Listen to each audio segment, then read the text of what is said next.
Yes, welcome into SportsBIT. Betting Insight today, MLK Day. Pauly and Teddy, a great doubleheader on TNT. Cavs and the Warriors and the Clippers and the Thunder. We'll get to that. Play of the day, money time, big game breakdown. A lot to get to. Busy show coming up. We always start with the NFL on a Monday. And bad beats, bad bets, bad for the books. Well, let's start with what happened. Now, going into Sunday, there were 9 NFL and college football playoff games. The average score was 31.4 to 13.6. Only one of the 9 was competitive. Thank God for Alabama and Clemson. 2 great games yesterday, finally, and Dallas and Green Bay in a thriller. Dallas bet up to 5, Teddy, and the total steamed up to 53. Yeah, I mean, what do you say about that game other than that Aaron Rodgers played out of his mind? I mean, to see what Rodgers did, what did he go? 28 for 43, 356, 2 touchdowns. Green Bay averages 6.6 yards per play. And, of course, the books, even though the money came on Dallas, the wise guy money came on Dallas. Books that cater to recreational bettors got smacked around in this ballgame, especially with the game getting up and over the total. The books that cater to wise guys did just fine. But for your average corner bookie, this was not a great result. Certainly not for most of the books here in Las Vegas. What a game, what a finish. It looked like Green Bay was going to run away with it as they had a big lead. Then Dak brought them back. And then the second half was incredible. Crosby's the first guy to hit 2 50-yard field goals in the final 2 minutes, and he did it again. You thought the Hail Mary was coming, Teddy. Whoops, he dumps it off to Cook. How does he make that throw, and how does Cook stay in bounds? Well, you know how he makes that throw. He makes that throw because the holding wasn't called on that play. That's how he makes that throw. You know, I mean, both games, and for as exciting as Sunday's action was, both games were decided by calls and non-calls. You know, there was a clear hold on the throw where the offensive lineman's grabbing the defensive guy from behind. That gets called 90% of the time. Didn't get called on that play. And of course, we'll talk about the 2-point conversion in Kansas City where the penalty did get called, and obviously that affected that result pretty significantly as well. Here's Rodgers on the completion to Cook. Quote, "It's kind of a schoolyard at times late in the game like that. Lane Taylor did a great job. He was out there protecting me. Jared just kept on coming. I tried to put in a good spot. He made a hell of a catch," end quote. Cobb told the media that in the huddle, there wasn't a play call. Rodgers just said, "You go here, you go there, you do this." It was like he was drawing it up in the dirt. So there you go, McCarthy. How the hell was this team 4-6, Teddy? Quote, "It's just kind of schoolyard at times late in the game like that." Yeah, it was. But, I mean, we got to talk about the Cowboys and how they kind of, in some way, I'm not going to say gave it away because, look, the rookie stepped up with the game on the line. The defense stepped up with the game on the line.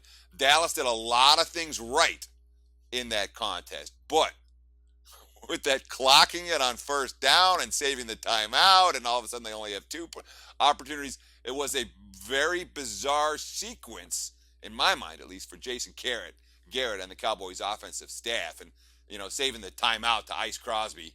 You've been better off not clocking and letting the seconds run down as opposed to giving the ball back to Aaron Rodgers with 30 seconds on the clock, because that was enough.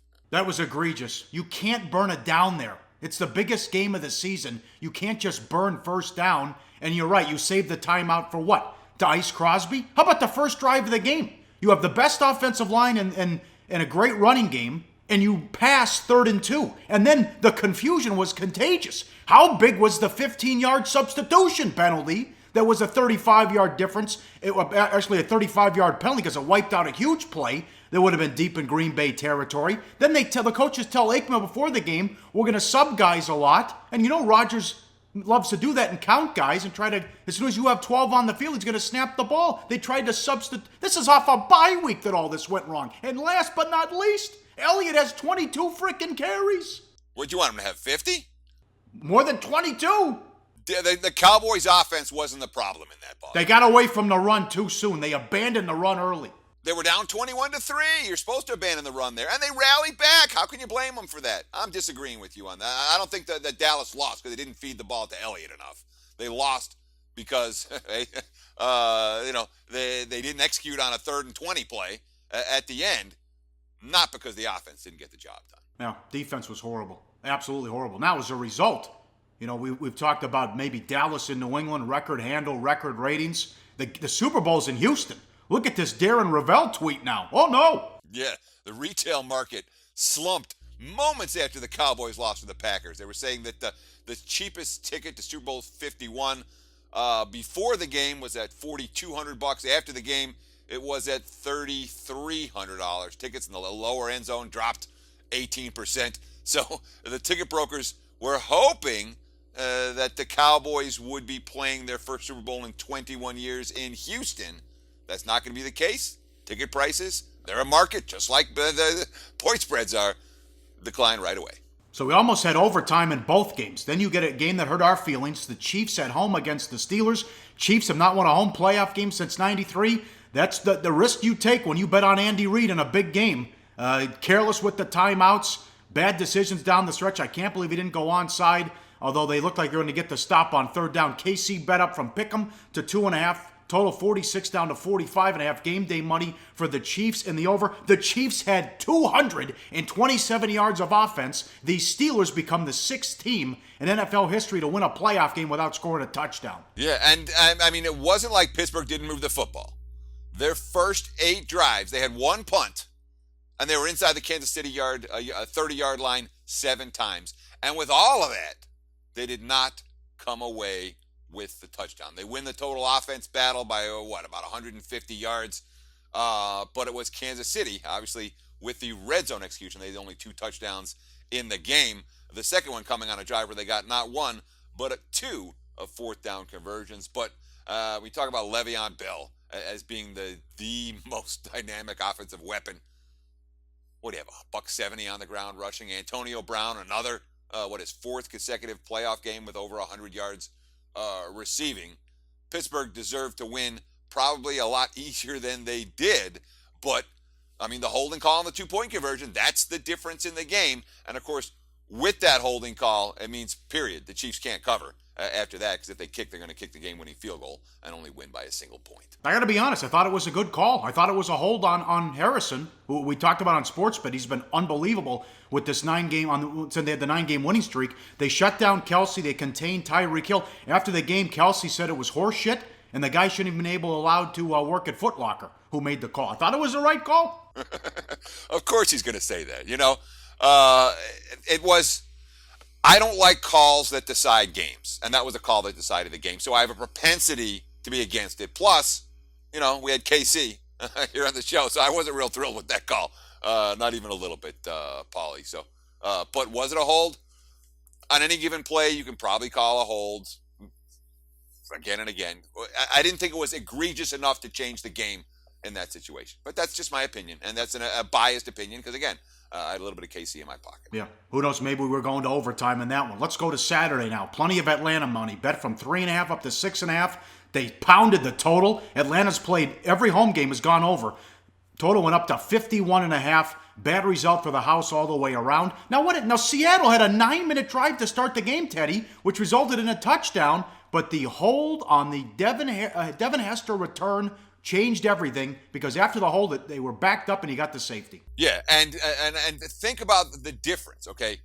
It was Seattle up 10-7 with the ball. What were they? I don't think they were first and goal after the Hester return. But they were in the red zone. So they're up 10-7, and instead it goes from a 10-7 lead with Seattle with the ball in the red zone. Instead, next thing you know, they're down 26-10, and there was only one possession in between. They had the one punt in between. I'm not going to count the 2 Seahawks running plays at the end of the half as a possession, but they had the safety, they had a punt, and Atlanta basically was able to take over the game following a single flag. But let's be real. Matt Ryan was phenomenal. 26-37, 338, 3 touchdowns, no interceptions, and what Seattle did so well early, where they slowed the game down and kept Ryan off the field, that one stretch, end of the second quarter, beginning of the third, pretty much negated that strategy and obviously cost them the game and the cover. Yep, and to Saturday night. You got to be kidding me. The Patriots were horrible, and they still cover. That's the sick thing about it. The Patriots, they weren't bad. They were horrible, and they covered at -16.5, and another lousy result for the house. Favorite and over. And when it's, New England, a team that has been dynamite against the spread all year, and that basically every public bettor in the world is going to bet New England. You know, it's pretty much disaster. And of course, remember, the Patriots didn't have Dion Lewis in the postseason last year. This year, they had him. He had a rushing touchdown. He had a pass reception touchdown. He had a return touchdown. And that's how they got through that sloppy game. But Brady, only 47% completions. That's the worst in his 32 postseason starts. Yeah, 6 turnovers and a kickoff return. Had no business going over. Unbelievable how sloppy the Patriots played. I expect it from Osweiler. One more thing, though. Here's Belichick, quote, "We're going to have to play much better, coach better than we did tonight. There won't be much left in our season," end quote. Osweiler had 198 yards on 23 of 40 passes. It's the 40 attempts. It's the 4th time this season he attempted at least 40 passes and had under 200 yards passing. No other player since 1950 has done it twice. He did it 4 times this year. Yeah, a rough season for Brock Osweiler. Brady, quote, "There were a lot of things between what they were doing and what we were doing that were causing us problems. It was just very consistent for us all the way around. We just didn't do enough in any area, but they've got a good defense." Well, so does the Steelers. But I mean, that total, I had under. You know, we give it under on the show. You know, the kick return touchdown obviously was a killer, but so were the 4 different turnovers inside each team's own 20-yard line. Basically, every point scored for Houston came off a turnover, off a penalty. All 16 of their points came off of turnovers or penalties. In fact, 13 off the turnovers, and then the 3 after New England forced them off the field, and they had the personal foul call that gave them a field goal. And the Pats had a kick return touchdown, which is your worst nightmare when you're betting unders, and of course goes over by 1 score. That was a frustrating one, Pauly. A really tough beat if you had under like we did. Yeah, the Texans as well. Fuller dropped a touchdown wide open too. Now, let's get to the openers now. Let's do this. We got 2 games left until the Super Bowl. NFC Championship over, Teddy. Nothing but Packers and over money. Yeah. And of course, you know, we saw at the opener, and you can argue where the number opened because there's opening in multiple places at different times. I call it open Green Bay at 6. Chris opened 6, 59.5, or bookmaker. And as we speak right now, it's down to Green Bay +4 and 60.5/61. And that is the highest total in any playoff game that I have ever recorded. And I believe it's the second highest total in NFL history. Back in the year 2000, the Rams and the greatest, you know, when they were the greatest show on turf, and the 49ers were totaled at 62. That game went final 34-24. The only under in NFL history to cash with 58 points scored in the game, I believe. At the time, the greatest show on turf, they were 7-0 to the over heading into that game. Atlanta, what do we got them? 14-2-1 to the over this year. There's been pretty consistent over team. And remember, they played earlier this year. It was 33-32. Oh, man. To the AFC Championship. This is the late game. The Steelers and the Patriots. 6 straight AFC Championship games for the Patriots. Unbelievable. It's the 16th championship game for the Steelers. 5.5, 51.5 at the Superbook at the Westgate, Teddy. What did they do with that early? Yeah, I mean, it opened 4.5 in Vegas. Offshore opened 5.5, and it's pretty much settled at the offshore line as we speak. New England, that 5.5 range in total. Haven't seen a lot of movement yet. That probably won't move a whole lot till we see a little more in terms of weather for this ball game. Atlanta, of course, no weather. They'll be playing inside the dome. Look at these quarterbacks that are left. Oh, my God. I'll tell you what, we got a great Super Bowl, and the props are going to be outrageous to talk about. And we're going to see some really high totals, I'll tell you that much. Yes. All right, up next, big game breakdown. A great doubleheader on TNT. We will start with the Cavs and the Warriors on SportsBIT. Betting Insight today on SBRPicks.com.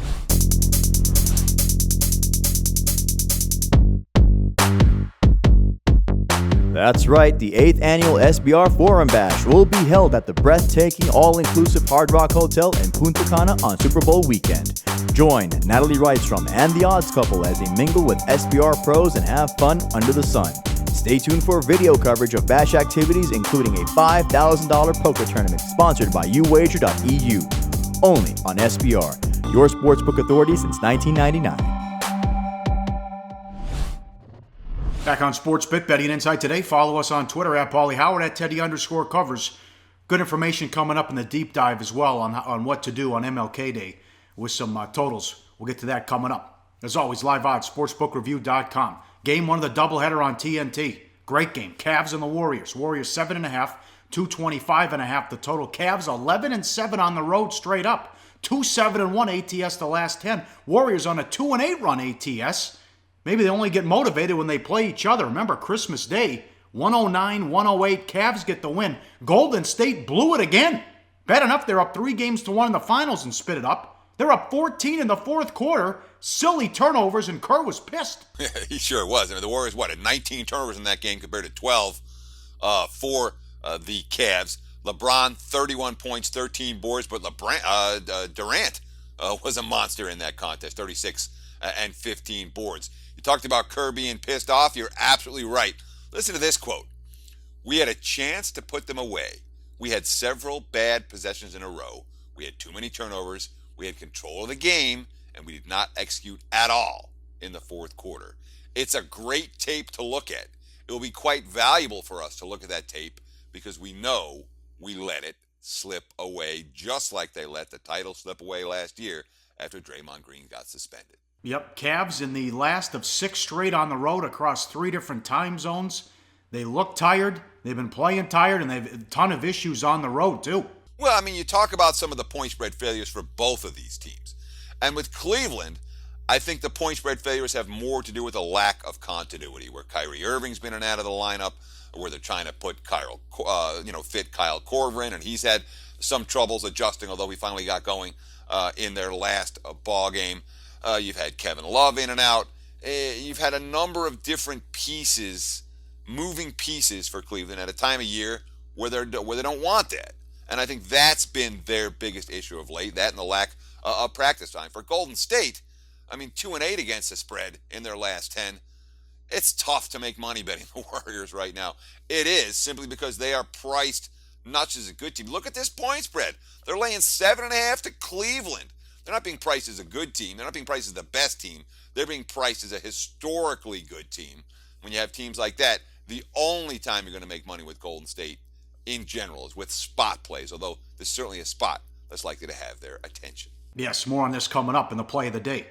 Live odds, sportsbookreview.com. Second game of the doubleheader on TNT. Thunder and the Clippers from LA. Clippers 7, 210.5 the total. Westbrook against CP3. Clippers won the first meeting on the road in a close one at OKC. CP3 had 17 points, 10 assists, no turnovers. Westbrook had 29 points, but was 9 of 25 from the floor, 9 assists and 4 turnovers. OKC won on New Year's Eve, 114-88. No Paul for the Clippers in that one, though, Teddy. Yeah, and, we talk about the Thunder and we talk about some of these scheduling situations, all the different court changes. What does it mean when a team plays 10, 12, 15 games in a row with a court change following each one? It means you don't get practice time because you have no home stands.